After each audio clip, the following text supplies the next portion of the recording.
प्रिय भक्तगण, आज हम आपको एक कथा का श्रवण करा रही हूँ जो सुनने मात्र से आपके जीवन में सुख, संपत्ति और धन की वर्षा होगी।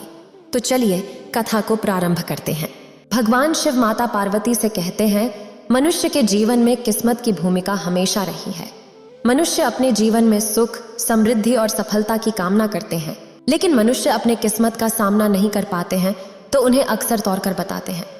फिर भगवान शिव कहते हैं, मनुष्य अपनी किस्मत को खुद बदल सकता है और अपने जीवन में सुख, समृद्धि और सफलता पा सकता है।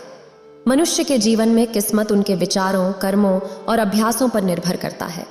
मनुष्य अपनी चेतना को स्थिर करके नए संभावनाओं को प्राप्त कर सकता है और इस प्रकार अपनी किस्मत को बदल सकता है। फिर भगवान शिव बताते हैं, अगर मनुष्य सही समय पर सही कर्म करते हैं तो वह मनुष्य अपनी किस्मत को बदल सकता है। मनुष्य का कर्म ही जीवन की रेखा को निर्धारित करता है। यदि मनुष्य सत्य, न्याय, करुणा और समता के मार्ग पर चलता है तो उसे सुख, समृद्धि और सफलता अवश्य मिलती है। एक महत्वपूर्ण बात यह है आत्मसंयम रखना। मनुष्य अपने मन को नियंत्रित करके अपनी किस्मत को बदल सकता है। जब मनुष्य अपने विचारों, भावनाओं और क्रियाओं को संयमित रखता है तो मनुष्य स्वयं को अपने सामर्थ्य के रास्ते पर ला सकता है और अपनी किस्मत को बदल सकता है। भगवान शिव माता पार्वती से फिर कहते हैं कि इस उपदेशों का अनुसरण करने से मनुष्य अपने जीवन में एक नया अध्याय लिख सकता है। मनुष्य को अपनी किस्मत बदलने के लिए निर्धारित लक्ष्यों के प्राप्ति के लिए निरंतर मेहनत करनी चाहिए। मनुष्य को आत्मविश्वास, समर्पण और संयम के साथ काम करना चाहिए और हमेशा सत्य के मार्ग पर चलने का प्रयास करना चाहिए। तब जाकर जीवन में किस्मत का बदलाव आना संभव है। मनुष्य को यह स्वीकार करना चाहिए कि उसकी किस्मत उसके विचारों, कर्मों और आचरणों पर निर्धारित है और इन सभी पहलुओं उनके किस्मत को बदल सकता है। भगवान शिव फिर कहते हैं, मनुष्य अपने जीवन में सुख, समृद्धि और सफलता में अवश्य बदल सकता है। तब माता पार्वती कहती है, हे देवों के देव महादेव, यह क्या कह रहे हैं कि मनुष्य की जीवन रेखा मनुष्य के कर्मों पर निर्भर है? ये बात मुझे समझ नहीं आई, कृपया आप विस्तार से बताएं। तब भगवान शिव कहते हैं, हे देवी, आज मैं एक कहानी के माध्यम से आपको बताने जा रहा हूँ। कृपया इसे ध्यान से आप सुने। अगर आप यह कहानी सुन रहे हैं तो पूरा सुनिए। इस कथा को आधा अधूरा छोड़कर जाने की गलती मत करिएगा, क्योंकि इस पवित्र कथा को पूरा सुनने से मनचाहा फल की प्राप्ति होगी। इसलिए इस कथा को पूरा सुने। आप शिव भक्त हैं तो भोलेनाथ का अनादर ना करें। एक बार की बात है, एक सन्यासी कहीं जा रहा था। रास्ते में उसने देखा कि एक अधेड़ व्यक्ति एक चट्टान पर बैठा रो रहा है। वह सन्यासी उसके पास गए और बोले, क्या बात है वत्स, तुम कौन हो और क्यों रो रहे हो? फिर सन्यासी की बात सुनकर उस व्यक्ति की सिसकियां थम गईं। वह अपने आंसू पोंछता हुआ बोला, मैं पास के गांव का रहने वाला एक बदनसीब व्यापारी हूँ। मैं जो भी काम करता हूँ वह बिगड़ जाता है। व्यापार के चक्कर में मैंने अपनी पत्नी के गहने गंवा दिए। मैंने अपने परिवार को भी खो दिया, यहाँ तक कि मेरा घर भी गिरवी पड़ा है। मुझे तो लगता है कि मैं किसी काम का नहीं हूँ। मेरी किस्मत ही खराब है। उसकी बात सुनकर सन्यासी बोले, तुमसे किसने कहा वत्स कि तुम्हारी किस्मत खराब है? जरा मैं भी तो जानूं कि तुम्हारी किस्मत में क्या खराबी है। फिर वह व्यक्ति बोला, पहले मैं खेती करता था, पर हर साल उसमें घाटा होता था।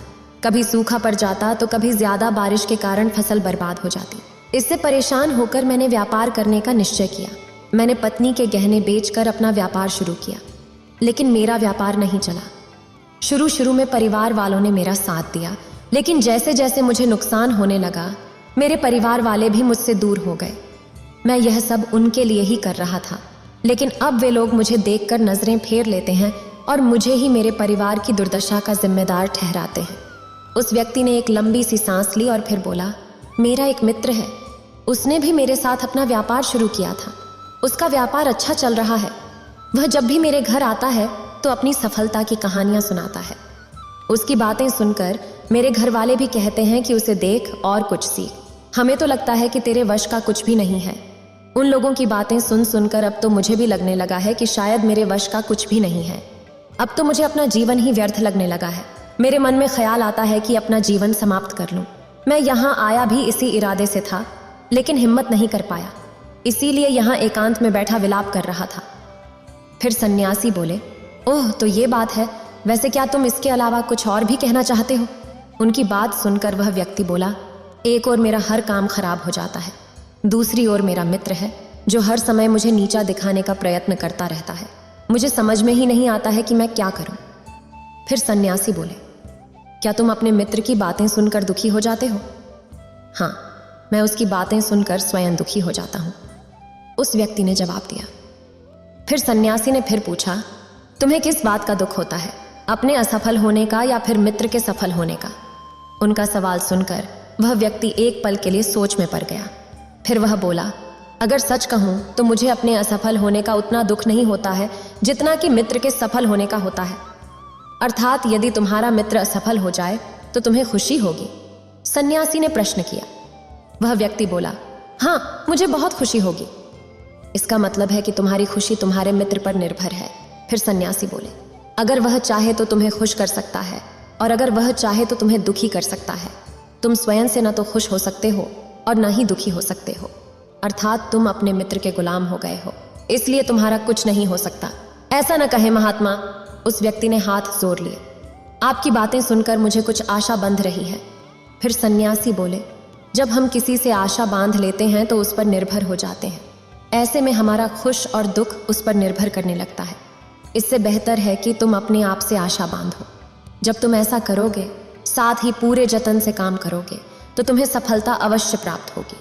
कहते हुए सन्यासी ने एक पल के लिए उस व्यक्ति की ओर देखा, फिर अपनी बात आगे बढ़ाई। तुम्हें लगता है कि तुम्हारा मित्र तुम्हें दुखी करने आता है, पर अगर विचार करो तो वह बातें तो सच्ची ही कहता है। वह अपने संघर्ष और अनुभव की बातें बताता है। तुम उन बातों से बहुत कुछ सीख सकते हो। तुम्हें इसके लिए उसका धन्यवाद करना चाहिए कि तुम्हें घर बैठे कुछ अनुभव मिल रहे हैं। तुम उन अनुभवों का लाभ उठाओ, नई शुरुआत करो, कर्म करते जाओ, हार मत मानो। एक दिन तुम्हें सफलता अवश्य मिलेगी। आज तुम जिसे अपना बुरा वक्त या बुरी किस्मत कह रहे हो, एक दिन यह बदल जाएगा। इसी के साथ तुम्हारे विचार भी बदल जाएंगे। और देखना, जब तुम्हारा अच्छा वक्त शुरू होगा तब तुम्हारा मित्र भी तुम्हें अपनी सफलताओं की कहानियां नहीं सुनाएगा। तब वह अपनी असफलताओं की बातें बताएगा ताकि तुम उसकी बातें सुनकर भ्रमित हो जाओ, तुम्हारा आत्मविश्वास हिल जाए और तुम गलत निर्णय ले सको। लेकिन उस समय भी तुम्हें अपनी बुद्धि का प्रयोग करना होगा।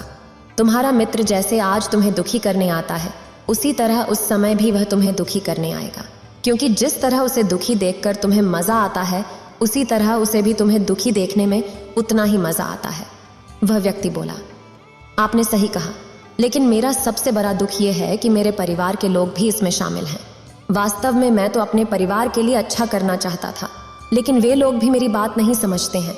वे भी मुझे गलत कहते हैं और अब तो वे मेरे साथ भी नहीं हैं। फिर सन्यासी बोले, मैं सब समझ गया, तुम सांत्वना चाहते हो। वास्तव में इस दुनिया में सभी लोग सांत्वना ही चाहता है। हम चाहते हैं कि हम जब भी कुछ करें तो लोग हमारी प्रशंसा करें, लेकिन आमतौर से ऐसा नहीं होता है, इसलिए हम दुखी हो जाते हैं। हमें लगता है कि हमारे मित्र, परिवार वाले सब मतलबी हैं। लेकिन तुम अगर किसी को अपना परिवार मानते हो और उसके लिए कुछ करना भी चाहते हो, तो तुम्हें ऐसा क्यों लगता है कि तुम दूसरों के लिए कुछ कर रहे हो? वास्तव में तुम अपनी खुशी के लिए कर रहे हो। इसलिए परिवार के लिए कुछ करना वास्तव में अपने लिए ही करना होता है। लेकिन अगर ऐसा करते समय तुम्हें लगता है कि तुम दूसरों के लिए कर रहे हो, तो तुम दुखी रहोगे। और अगर तुम्हें लगता है कि तुम अपने लिए कर रहे हो, तो तुम खुश रहोगे।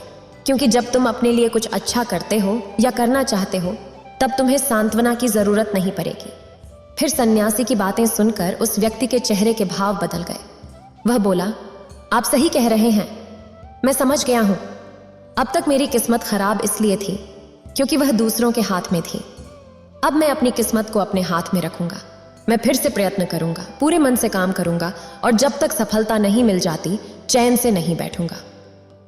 उस व्यक्ति की बात सुनकर सन्यासी मुस्कुराए और उसे एक छोटी सी डिबिया देते हुए बोले, इस डिबिया को हमेशा अपने पास रखना। इसमें एक ऐसा राज है जो तुम्हें बड़े से बड़े दुख से भी बाहर निकाल देगा।